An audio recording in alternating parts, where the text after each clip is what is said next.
Le vent d'automne fouettait les ruelles pavées de Séville comme une lame invisible. Et Amandine trébucha sur une pierre descellée, son cœur cognant contre ses côtes comme un tambour de guerre. Dans l'ombre d'une arche mauresque, une silhouette émerge à Maëlle. Les yeux verts comme l'olivier en feu, qui la rattrapa d'une poigne ferme, murmurant d'une voix rauque, « Ne tombe pas. Pas ce soir. Pas avant que je t'ai connu. » Et en cet instant, sous les lanternes tremblantes du festival d'automne, Amandine sut que cette femme, cette entrepreneuse impitoyable venue de Paris pour conquérir les marchés ibériques, venait de la marquer d'une empreinte indélébile, plus profonde qu'une cicatrice. Les rues de Séville s'embrasaient sous les flammes des brassereaux, où l'odeur de châtaigne grillée se mêlait à celle des oranges amères et des épices orientales. Le festival d'automne, cette célébration andalouse où l'automne se parait de couleurs vives pour conjurer l'hiver, attirait des âmes errantes du monde entier. Amandine, 32 ans, avait fui Paris 6 mois plus tôt, lasse des néons froids de la capitale et des amours éphémères qui laissaient des vides béants. Elle était graphiste freelance.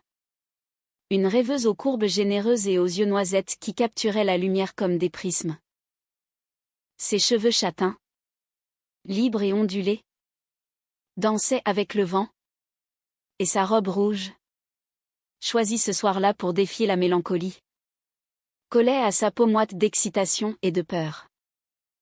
Elle n'était pas venue pour danser le flamenco, ni pour noyer son chagrin dans le fino âpre des vodkas. Non. Amandine cherchait un signe, un fil ténu pour retisser le tissu déchiré de sa vie. Son ex, un homme aux promesses creuses, l'avait quittée pour une carrière à Londres, la laissant avec un appartement vide et un cœur en miettes. Ici, en Andalousie, elle espérait que les guitares gitanes et les voix rauques des cantaors panseraient ses plaies. Mais le destin, ce farceur aux accents espagnols, avait d'autres plans. La musique enfla soudain, un rythme frénétique de palmas et de talons claquant sur la pierre. La foule se resserra, poussant Amandine vers le centre d'une petite plaza ombragée par un ficus géant. Elle rit nerveusement, emportée par l'euphorie collective, quand ses talons aux une folie parisienne inadaptée aux pavés irréguliers la trahirent. Le monde bascula, le sol se rua vers elle. Les lanternes devinrent des traînées floues, et un cri muet s'échappa de sa gorge. C'est alors que des mains fortes, aux ongles courts et manucurés, l'enserrèrent à la taille. Un parfum de bergamote et de cuir neuf l'enveloppa, chassant l'odeur âcre de la peur. Amandine releva la tête, haletante, et croisa un regard qui la cloua sur place, vert émeraude, perçant, ourlé de cils sombres qui adoucissaient une mâchoire carrée et déterminée. Maëlle. 35 ans. Entrepreneuse parisienne aux commandes d'une start-up de mode durable qui conquérait l'Europe. Alpha jusqu'au bout des ongles. Avec ses boucles noires coupées court. Son tailleur pantalon noir taillé sur mesure qui épousait ses hanches étroites et ses épaules athlétiques forgées par des matinées de boxe. Elle était venue à Séville pour nouer des partenariats avec des artisans locaux. Mais ce soir, c'était une autre alliance qui se forgeait. « Tu vas bien ?» demanda Maëlle. Sa voix basse vibrant comme un violoncelle sous les applaudissements de la foule. Son accent français, teinté d'une assurance parisienne, contrastait avec le tumulte andalou. Amandine hocha la tête, les joues en feu. Oui. Merci. Je m'appelle Amandine. Un sourire en coin étira les lèvres de Maëlle, révélant une fossette inattendue sur sa joue gauche. Maëlle. Et si on évitait les chutes pour ce soir ? Viens. Dansons. Elles se glissèrent dans la ronde des danseurs, les corps se frôlant dans la chaleur moite. Amandine, maladroite au début, Se laissa guider par les mains de Maël sur ses hanches fermes, possessives, mais d'une tendresse qui la désarmait. Le flamenco n'était plus une danse, c'était une conversation muette. Un dialogue de regards où chaque tourbillon disait « Je te vois. Je te veux ». Quand la musique s'essouffla, elles s'effondrèrent sur un banc de pierre, essoufflées, riant comme des gamines. « Qu'est-ce qui t'amène à Séville ?» hasarda Amandine, sirotant un verre de manzanilla que Maël avait commandé d'un geste impérieux. Maël haussa les épaules, son regard se perdant dans les flammes d'un brasero proche. Les affaires. Ma société. Ecovogue. Cherche des tissus bio en lin andalou. Et toi? Tu n'as pas l'air d'une touriste lambda. Amandine hésita. Puis se lança, j'ai fui. Paris. Un amour raté. Une vie qui tournait en rond. Ici. C'est comme respirer enfin. Les yeux de Maël s'adoucirent. Une vulnérabilité fugace traversant son masque d'alpha. Fuir. C'est mon spécialité. J'ai bâti mon empire sur des départs précipités. Mais ce soir. Elle posa une main sur le genou d'Amandine. Un geste électrique. Ce soir. Je reste. La nuit s'étira en confidences chuchotées. Maël parla de son enfance dans le sud de la France. D'une mère couturière qui lui avait appris à coudre des rêves dans le tissu. Et d'un père absent qui l'avait forcé à devenir cette femme de fer. Amandine évoqua ses croquis abandonnés. Ses nuits solitaires à peindre des nus féminins sur des toiles qui ne verraient jamais le jour. Leur rire se mêla au chant lointain. Et quand Maël l'embrassa un baiser lent. Affamée. Sous un ciel étoilé piqueté de feux d'artifice, Amandine sentit une marque se graver en elle.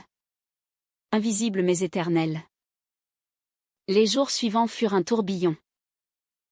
Maël prolongea son séjour, annulant des réunions à Madrid pour explorer Séville avec Amandine. Elle déambulait dans El Alcázar, où les jardins mauresques murmuraient des secrets d'amours interdites, elle partageait des tapas dans des tabernas enfumées. Les doigts entrelacés sous la table, et la nuit. Dans la petite pension d'Amandine aux murs blanchis à la chaux. Leurs corps s'entremêlaient en une danse plus intime que le flamenco. Maël était passionnée. Dominante sans être brutale, elle guidait Amandine avec une assurance qui la faisait se sentir vivante. Désirée. Tu es à moi. Maintenant, murmurait-elle contre sa peau. Et Amandine, pour la première fois, croyait en ces mots. Pourtant, sous cette idylle andalouse, des ombres planaient. Maël recevait des appels incessants de Paris, son ex-société. Une rivale jalouse nommée Élise menaçait de saboter ses négociations. Élise, une femme aux ambitions acérées, avait été l'amour de Maël autrefois un chapitre clos. Mais aux pages tachées de trahison. Elle ne lâchera pas, confia Maël un soir. Les traits tirés. Amandine, jalouse malgré elle, serra sa main, alors. Bah là. Comme tu m'as battu. Au sens figuré. Le festival touchait à sa fin. Et avec lui, la bulle fragile qu'elles avaient tissée. Maël devait rentrer. Mais elle promit, je reviens. Pour toi. Amandine, le cœur serré, l'accompagna à l'aéroport de Séville, où un taxi les attendait sous un ciel plombé. Leur baiser d'adieu fut un serment, salé de larmes contenues. Mais le destin, encore une fois, ricana. À peine Maël partit. Un colis anonyme arriva chez Amandine, des photos volées d'elle deux. Intime. Accompagnée d'une note, elle t'utilise. Comme elle m'a utilisé. Élise. Le doute s'insinua. Venimeux. Dans le cœur d'Amandine. Était-ce vrai? Maëlle. Cette alpha protectrice. La manipulait-elle pour un réseau local? Les nuits devinrent longues, hantées par des souvenirs qui tournaient au poison. De retour à Paris, Maëlle se jeta dans la bataille comme une lionne. Son bureau vitré, perché sur les toits de Montmartre, surplombait la ville comme un nid d'aigle. Ecovogue bourdonnait d'activité, des mannequins en tenues upcyclées défilaient pour un shooting, tandis que ses assistants tapaient frénétiquement sur des claviers. Mais son esprit vagabondait vers Séville, vers Amandine, dont les messages quotidiens étaient déboués dans la tempête. « Je pense à ton parfum de bergamote », écrivait-elle. Maëlle répondait par des selfies volés, elle en réunion. Un clin d'œil complice, elle au gym. Muscles luisants de sueur. Pourtant, Élise rôdait.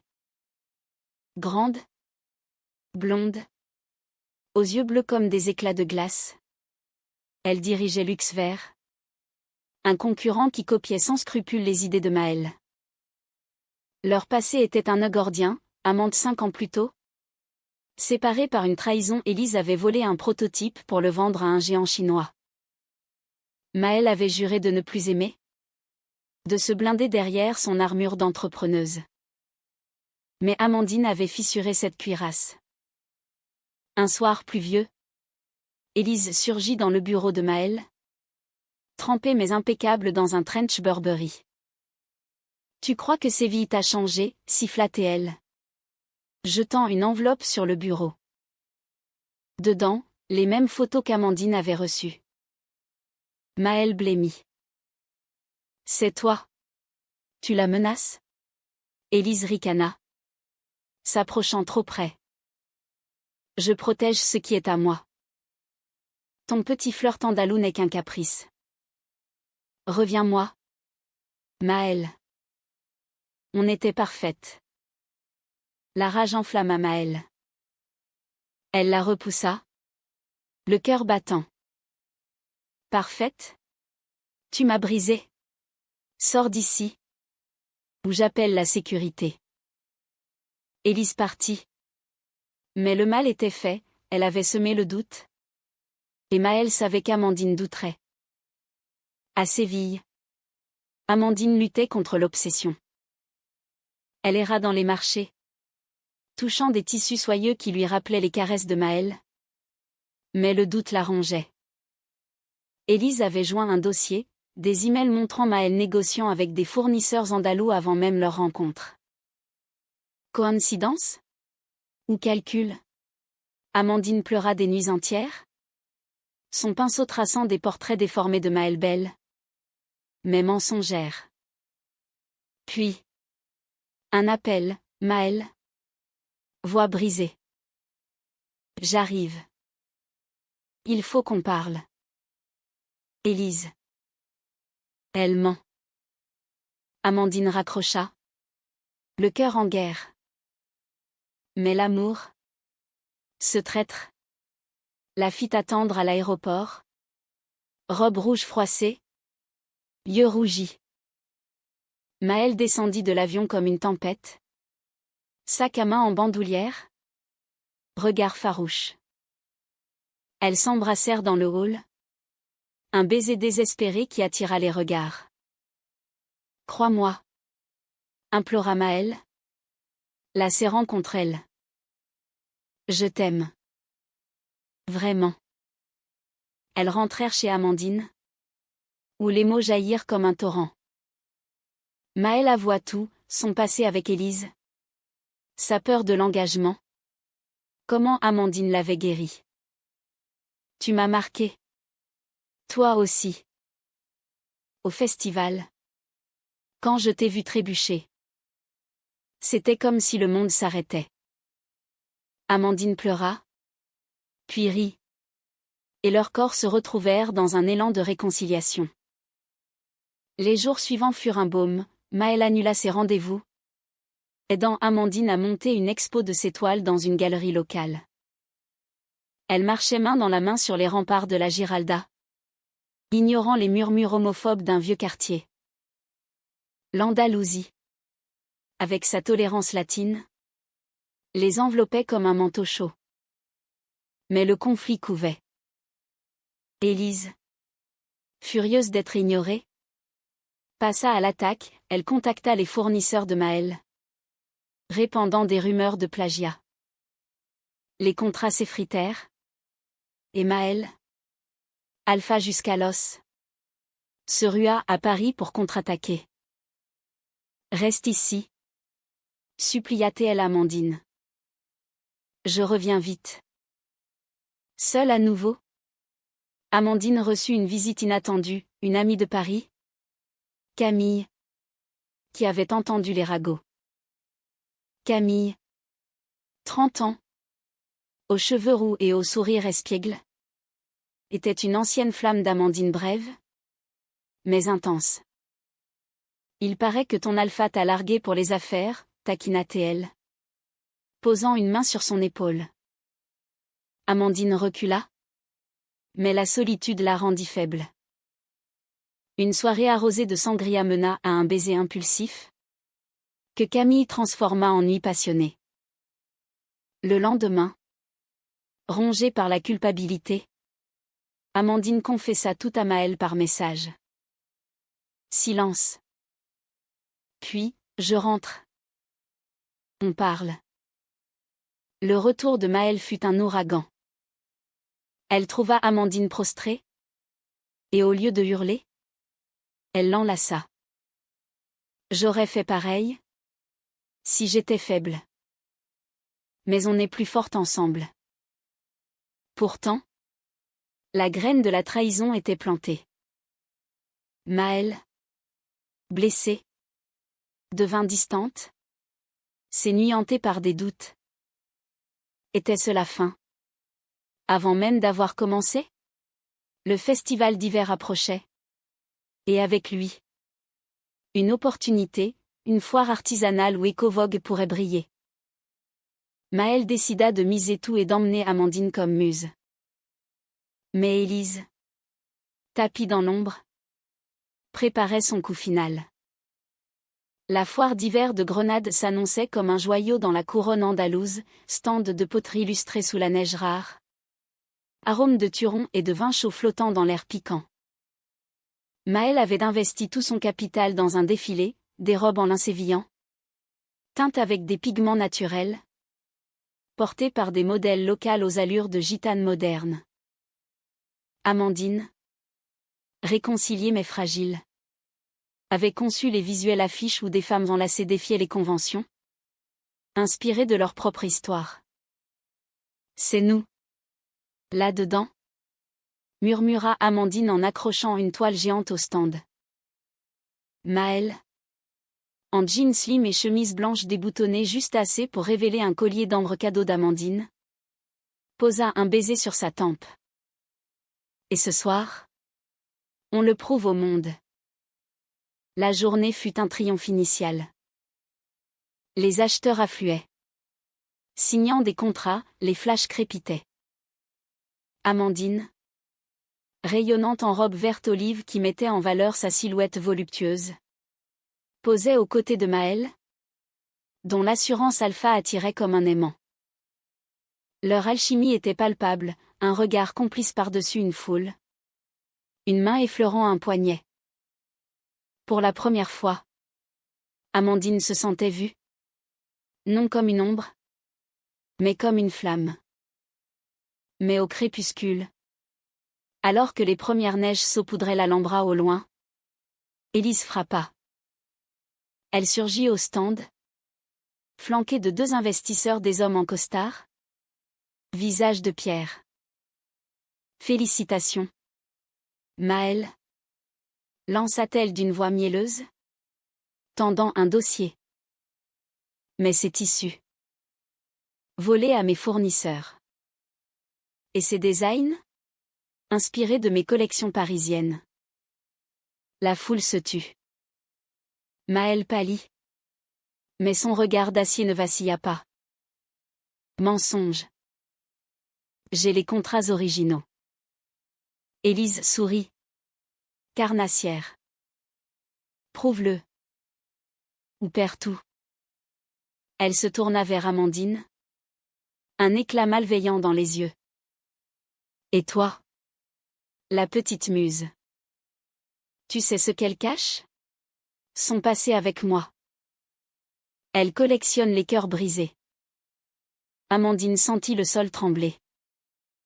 Les souvenirs de la nuit avec Camille ressurgirent, amplifiés par la honte.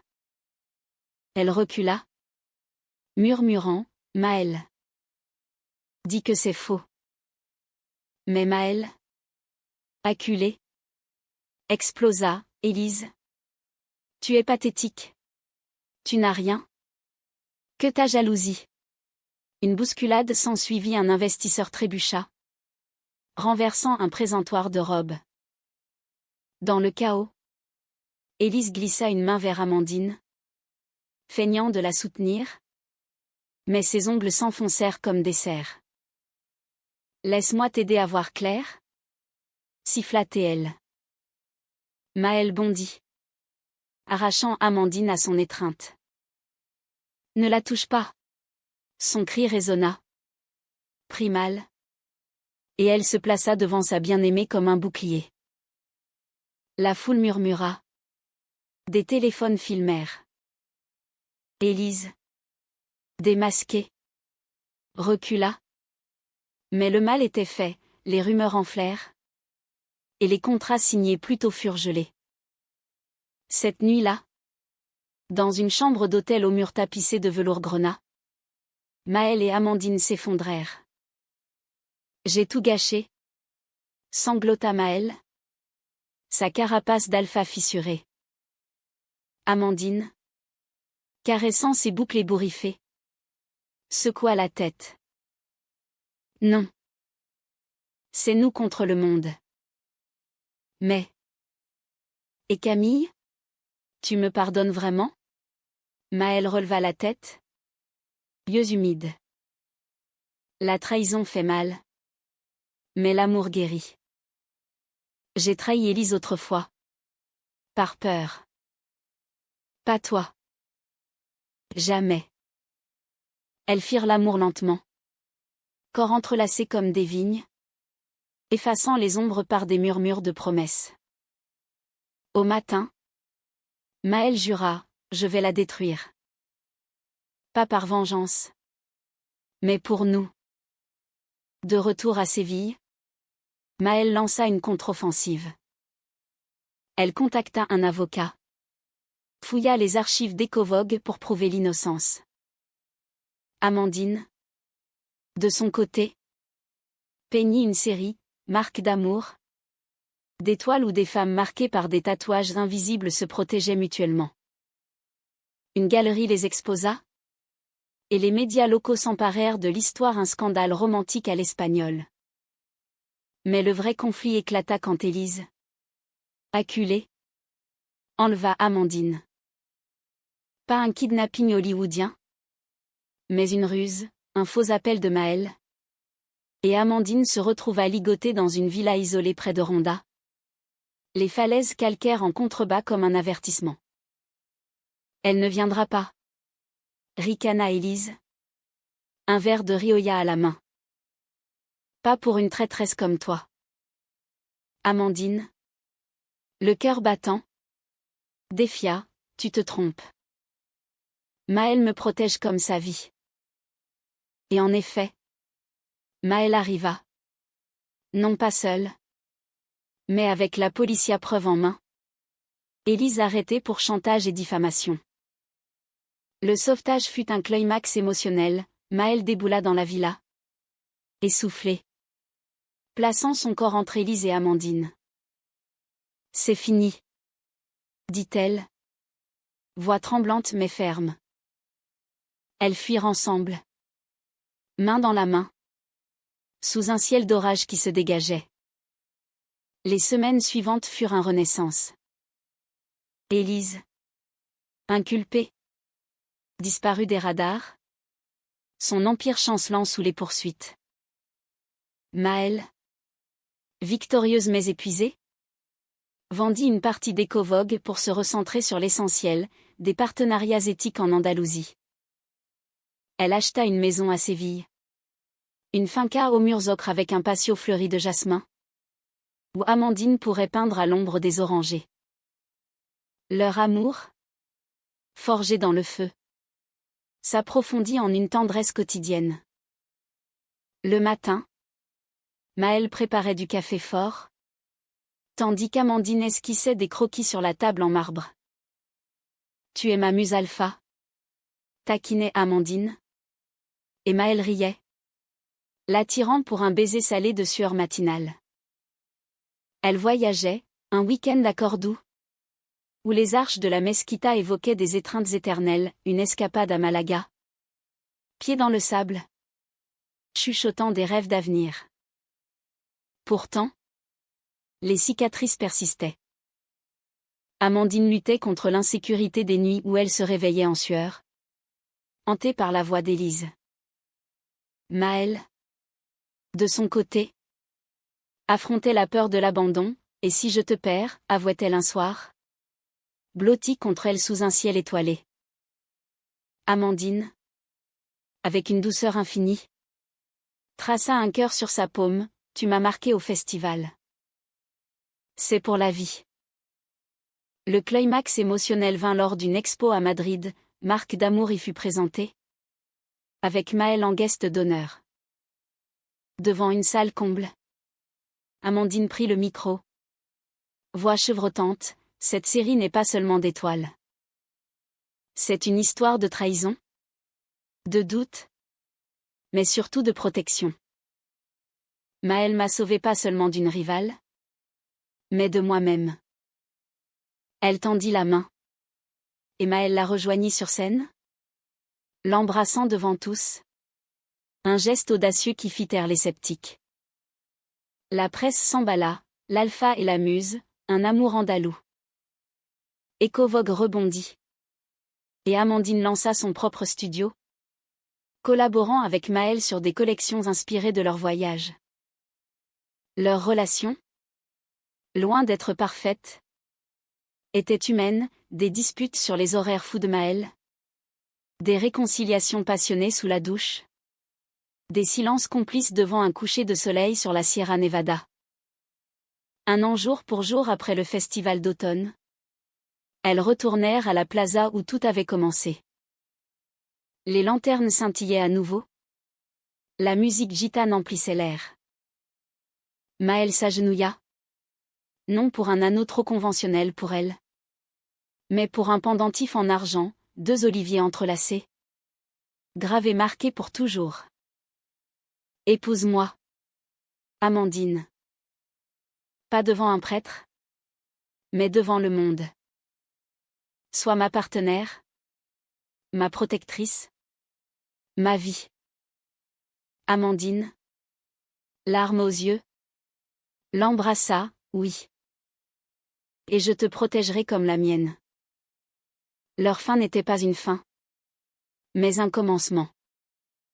Dans l'Andalousie aux accents de passion française, elles bâtirent un amour humaniste imparfait, résilient, profondément romantique.